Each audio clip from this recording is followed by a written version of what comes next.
Army chief general Asim Munir जी सदारत हेठ कोर कमांडर्स कॉन्फ्रेंस ISPR मूजिब कॉन्फ्रेंस दौरान मुल्क जी अंदरूनी सिक्योरिटी सूरत हाल ते ब्रीफिंग ॾिनी वई। फौज जे ऑपरेशनल तैयारियुनि बाबति तफ़सीली ॻाल्हि ॿोल कई वई। दहशतगर्दी ख़िलाफ़ अज़ीम क़ुर्बानियूं ॾींदड़ जवाननि खे ख़िराज अक़ीदत पेश। कोर कमांडर्स जो चवणु आहे त पाबंदी मढ़ियल TTP ऐं ॿियनि दहशतगर्द ग्रुपनि मां मुल्की सलामती खे ख़तरो आहे। दहशतगर्दनि वटि जदीद तरीन हथियार पाकिस्तान जी सलामती मुतासिर करण जो वॾो कारण आहिनि। आर्मी चीफ जो चवणु आहे त क़ौमी सलामती खे पेश ईंदड़ कंहिं बि ख़तरे खां बचण लाइ हमेशह तयारु रहणु घुरिजे।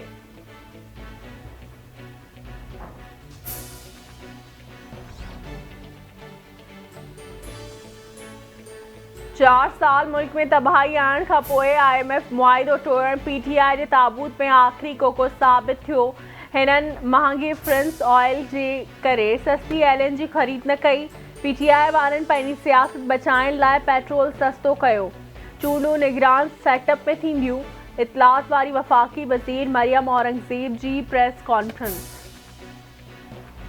असांजी 14 महीननि जी PTI जे 14 महीननि सां भेट कई वञे।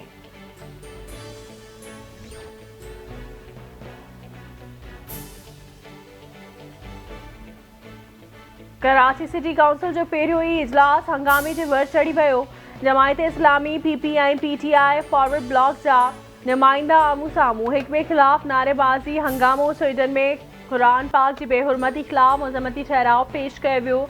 मेयर कराची मुर्तज़ा वहाब जो चवणु आहे त नारेबाज़ी करण सां मसइला हल न थींदा। कराची जी रौनकूं बहाल कंदासीं ऐं पाणी जो मसइलो बि हल कयो वेंदो। कोशिश कंदासीं त हर UC में कमु थिए।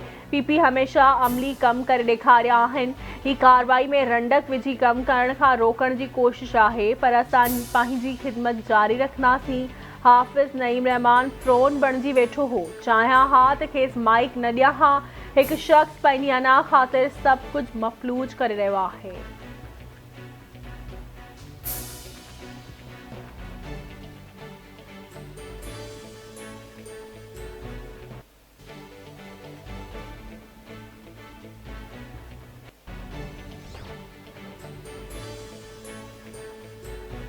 PTI खां नाराज़ अॻवान परवेज़ खटक नई सियासी जमायत PTI पार्लियामेंटेरियन ठाहिण जो बाक़ाइदा ऐलान करे छॾियो।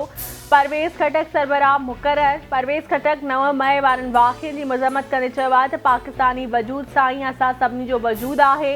PTI चेयरमैन जी मुल्क दुश्मन एजेंडा खे अवाम ऐं पार्टी क़यादत रद्द करे छॾियो। तहरीक इंसाफ़ जो KP मां मुकमल ख़ात्मो थी वियो। 10 सालनि खां हुकूमत कंदड़ पार्टी सूबे जी सियासत मां ई आउट थी वई।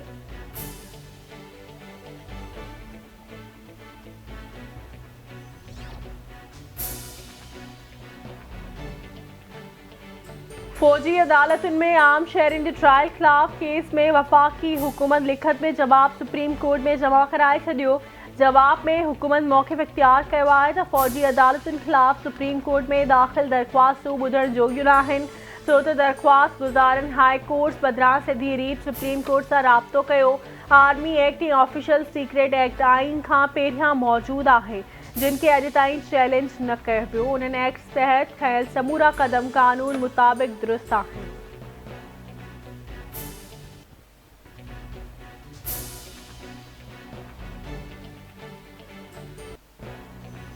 इलेक्शन की कब असेंबली तोड़नी है, ये फैसला पाकिस्तान पीपल्स पार्टी की लीडरशिप के बाद चीफ मिनिस्टर साहब करेंगे। ये फैसला वाहिद है जो कि पीपल्स पार्टी की लीडरशिप जब कहेगी, चीफ मिनिस्टर जब उनसे मुशावरत करेंगे तब होगी, तोड़ी जाएगी असेंबली।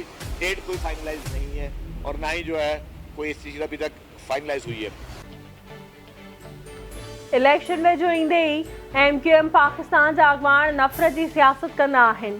MQM जो बानी 50 माण्हू मारींदो हो, तॾहिं असां डप जो शिकार न थियासीं, हाणे ही छा कंदा।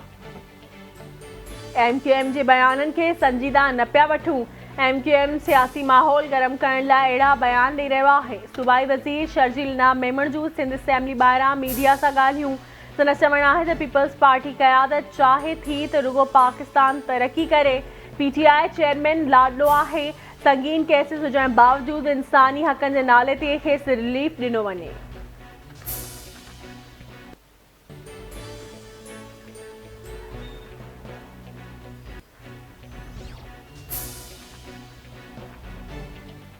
सिंध असेंबली जे स्पीकर आगा सिराज दुरानी फेसबुक ते कर्ज़ ॾेई शहरनि खे ब्लैकमेल कंदड़नि ख़िलाफ़ कार्रवाई जो मुतालबो करे छॾियो। स्पीकर जो चवणु आहे त फेसबुक ते कर्ज़ जो ॾटो ॾेई पोइ शहरनि जा अकाउंट हैक करे ब्लैकमेल कयो पियो वञे। उन्हनि ख़िलाफ़ कार्रवाई थियणु घुरिजे। सूबाई वज़ीर शर्जील इनाम मेमण चवे थो इहो मसइलो वफ़ाक़ी सरकार जी मातहत अचे थो, पर उनखे चेक कंदासीं। सिंध हुकूमत पंजाब जे कूड़नि डोमिसाइल से नौकरियूं वठंदड़नि ख़िलाफ़ कार्रवाई कंदे के इलेक्ट्रिक हेस्को ऐं सेप्को मुकमल तौर ते नाकाम थी विया।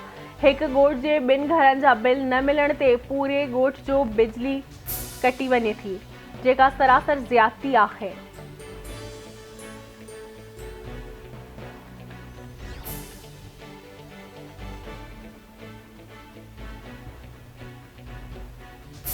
वज़ीर आज़म शहबाज शरीफ जो श्रीलंका के सदर रानिल विक्रमा सां टेलीफोन ते राब्तो। वज़ीर आज़म आलमी मालियाती फंड सां मुआहदे में हिमायत ऐं मदद करण ते श्रीलंकन सदर जो थोरो मञियो।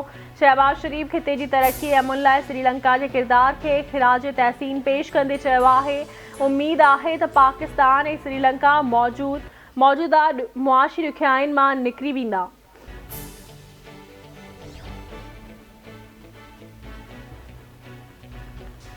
वज़ीर आज़म निगरान सेटअप लाइ मुशावरती अमल शुरू करे छॾियो। शहबाज शरीफ इतिहादनि बाद मुखालिफ़ दुरगवाण ॻाल्हियूं कंदो। तकबंदियुनि लाइ इलेक्शन कमीशन खे 4 महीना घुर्बल आहिनि। चूंड सुधारनि जी बुनियाद ते चूंडुनि में देरि नथी थी सघे। इलेक्शन कमीशन पुराणी आदमशुमारी ते कमु करे चुको आहे।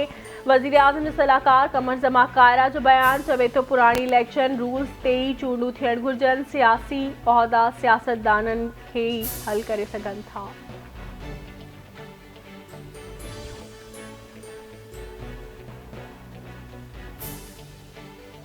पीटीआई जे वाइस चेयरमैन शाह महमूद कुरैशी चयो आहे त लाहौर जी गॾिजाणी दुबई जे फ़ैसिलनि ते ठपो लॻाए छॾियो आहे। निगरान सेटअप ते रुगो 2 वॾनि में ॻाल्हियूं थियूं आहिनि, ॿियनि खे का बि ख़बर नाहे। हुकूमत 90 ॾींहंनि दौरान चूंडूं कराईंदी नज़र अची रही आहे। नून लीग अदम इस्तेकाम जो शिकार आहे। तहरीक इंसाफ़ स्टेक होल्डर्स पार्टी आहे। असांखे एतमाद में नाहे वरितो वियो।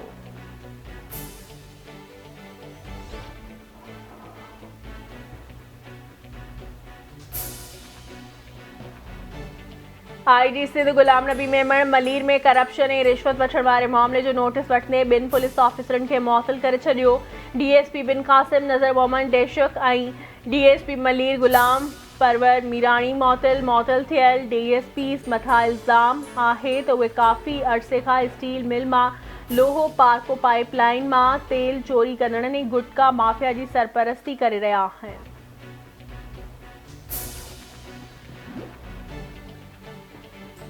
गंबड़ वेझो क़ौमी शाहरा ते दराज़ा शरीफ वर्ड हादसे में सगिवासी जिन्स जो वापारी हबीबुल्ला भमरो फौत थी वियो। संदसि भाउ रहमतुल्ला भमरो ज़ख़्मी। मोटरसाइकिल ते सवार 2 भाइरनि खे ट्रॉलर टक्कर हयो। ज़ख़्मी खे गेम्स अस्पताल मुंतक़िल कयो वियो। मीरपुर साकरो भरिसां घोड़ाबारी रोड ते मोटरसाइकिल जे टक्कर में वाठड़ो पीरसन दाऊद लाशारी फौत थी वियो।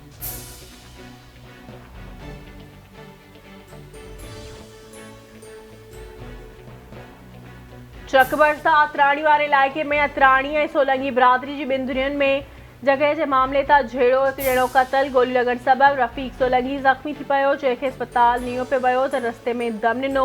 शेख बुरकियो भरिसां राजू नज़ामाणी मां कुहाड़ियूं लॻण सबबि लाश हथ आयो आहे। लाश टंडो मोहम्मद ख़ान अस्पताल मुंतक़िल।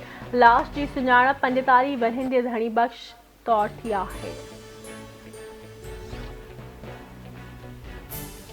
कश्मीर कंदकुर ज़िले में धाड़ेल राज कायम। ज़िले में अगवा थी वियल 7 ॿारनि अलिशबा चना अज़ीम मीणक फरहान सुमरो सदाकत हाजाणो कोसर खोसो जयदीप कुमार समेत मक़बूल मीराणी ऐं केतिराई माण्हू धाड़ेलनि वटि क़ैद बणियल आहिनि। मुग़विन जे घरनि में कोहराम मतल आहे।